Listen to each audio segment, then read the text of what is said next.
hemos regresado a Argumentos. Gracias a todos por seguir en sintonía de este espacio a través de la señal de Globovisión. En @argumentosgb, @rosa_periodista nos pueden escribir y también comentar la situación, el nuevo momento político y económico también. Todos los analistas hablan de que hay un gran viraje, pero también, ¿no?, en medio de estas decisiones de Estados Unidos se habla de un acuerdo energético muy importante que puede significar en un mediano plazo un mejor poder adquisitivo para el venezolano, que al final es la respuesta, ¿no?, que quieren nuestros queridos televidentes, la teleaudiencia. Tienen grandes expectativas porque el tema económico durante los últimos años ha estado en el tapete, pero la confrontación política lamentablemente es lo que ha estado en el debate.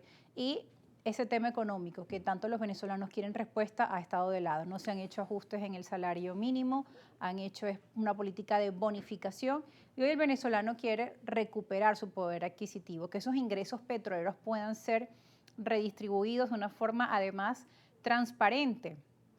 Cuando el presidente Trump dijo que el petróleo de Venezuela pertenecía a Estados Unidos, pues allí también se dieron grandes interrogantes. Bueno, ¿cómo va a ser este acuerdo comercial con Estados Unidos? ¿Qué está pasando, no? Y se han venido como aclarando las cosas, han venido informando de que estos fondos podremos monitorearlos los venezolanos y que en primera instancia irían para el sector salud, para operaciones quirúrgicas pendientes en materia hospitalaria y también para los salarios de los venezolanos. Temas importantísimos, Enrique. Sí, has mezclado bastantes cosas. A ver, lo primero es lo que tú señalaste, ¿no? Siempre aquí vimos que era evidente que había una conexión entre la crisis política y la crisis económica, que era difícil poder salir del pantano económico si el problema político no terminaba de resolverse. Aquí en Venezuela ha habido una devastación económica, en particular desde 1998 para acá, pero si miramos hacia atrás también, o sea, nosotros tuvimos una bonanza petrolera en los años 70, hubo muchas inversiones, se sembró mucho ese petróleo en infraestructura, en obras de servicios públicos, en temas que le llegaron a los ciudadanos en esos años. Pero sin embargo, al final de cuentas, el puntofijismo de aquella época recibió el país a 4.30 el bolívar y lo entregó a 500. Solo que ahora lo tenemos a bolívares de aquella época a algo así Incontable por la bueno, cantidad de ceros que le hemos 30 quitado. billones. Creo que por ahí le pregunté a inteligencia artificial cómo se lee este número para estar seguro de que no estaba cometiendo un error y me dijo 30 billones. O algo o 30.000 millones, una cosa sencillamente fantasiosa. Exorbitante, pues. Exorbitante. Entonces, un solo dólar cuesta eso, a bolívares de aquella época cuando se recibió hace 27 años a 500. O sea que ha habido una devastación económica brutal que no es de ahora, sino que viene de atrás. Ahora, evidentemente, también todos sabíamos que en particular en el año 2018, justamente cuando entró Delcy en la vicepresidencia, yo creo que ella tuvo mucho que ver con ese viraje económico que hizo Maduro. Alguna vez le escuché decir a Jorge Rodríguez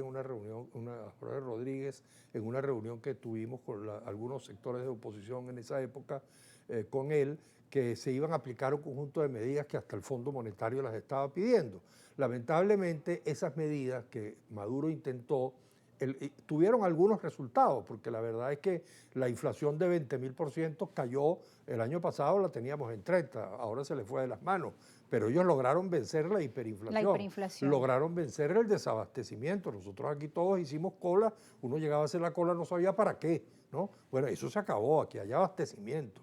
Y ha habido un crecimiento económico sin lugar a dudas, pero tenemos una limitante que son las sanciones, como tú decías. Evidentemente que yo siempre lo señalaba, si aquí levantan las sanciones hay un boom económico, porque tenemos todas las condiciones del mercado petrolero, etcétera. Era evidente que las sanciones, que era un tema más político que económico, pues hacían mucho daño. Ahora, aparentemente, pues Trump, que está muy interesado en ganar sus elecciones de medio término, que está muy interesado en bajar el precio de la gasolina para poder combatir la inflación en Estados Unidos, que está interesado entonces que haya negocio y además creo que quiere pagarle a algunos de sus financistas de campaña, que son justamente gente de los negocios petroleros, con la posibilidad de hacer negocios con Venezuela, bienvenidos sean esos negocios. Yo creo que Venezuela tiene que verlo con buenos ojos. Claro, tenemos una dificultad, por eso digo yo que hay que por un sentimiento mínimo de nacionalidad y de patria, con una actitud, si tú quieres, independiente, autónoma del gobierno, incluso crítica, porque también creo que el chavismo tiene que ser autocrítico y la oposición tiene que ser autocrítica, pero uno no puede dejar de decir, este es el gobierno de Venezuela, no es el gobierno de Delcy Rodríguez, no es el gobierno del PSV, aunque algunos en el gobierno se empeñen en seguir subrayando que es el gobierno del PSV. En estas circunstancias que nos estamos viendo las caras con ese gigante que es Estados Unidos, y Venezuela se está viendo las caras con él todos los días en una mesa de negociaciones, y Delcy habla con Trump por teléfono.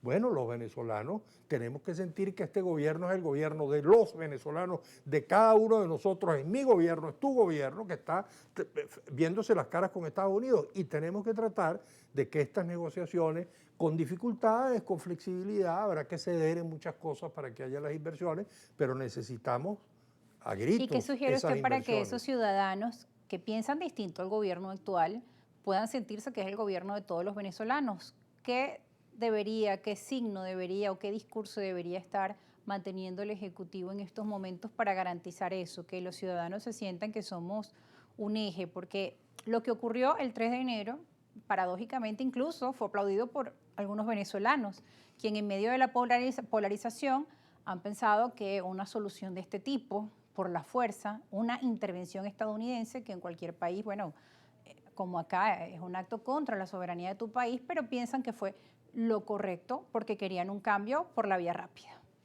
Me encanta tu pregunta porque tengo en el tintero un artículo posiblemente que, como yo sé que en el gobierno a algunos sectores de la oposición o a algunas individualidades nos escuchan con un poquito más de atención, porque obviamente los sectores más complicados de la oposición pues hacen mucho ruido en la comunicación.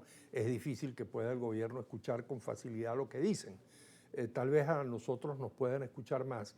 Y quiero justamente, entre otras cosas, sugerir algunas ideas, algunas propuestas, humildemente, como, bueno, al final de cuentas uno tiene tantos años en este oficio que quizás puede servir. Además yo tuve una relación de trabajo muy cercana con Delcy y creo que me puede escuchar. Y hay una idea central que creo que vamos a Tenemos un que ir a la pausa, que si nos quiero pusieron la mencionarte musiquita en porque ese momento. me parece que hay una idea central que quiero mencionar, que creo que podría ser un primer paso que dé el gobierno para eso que tú dices, de que todos los venezolanos sientan que este es el gobierno de todos y no de una parcialidad política. Bueno, esta idea central, estas recomendaciones al regreso de la pausa, así que manténganse allí en sintonía de Globovisión.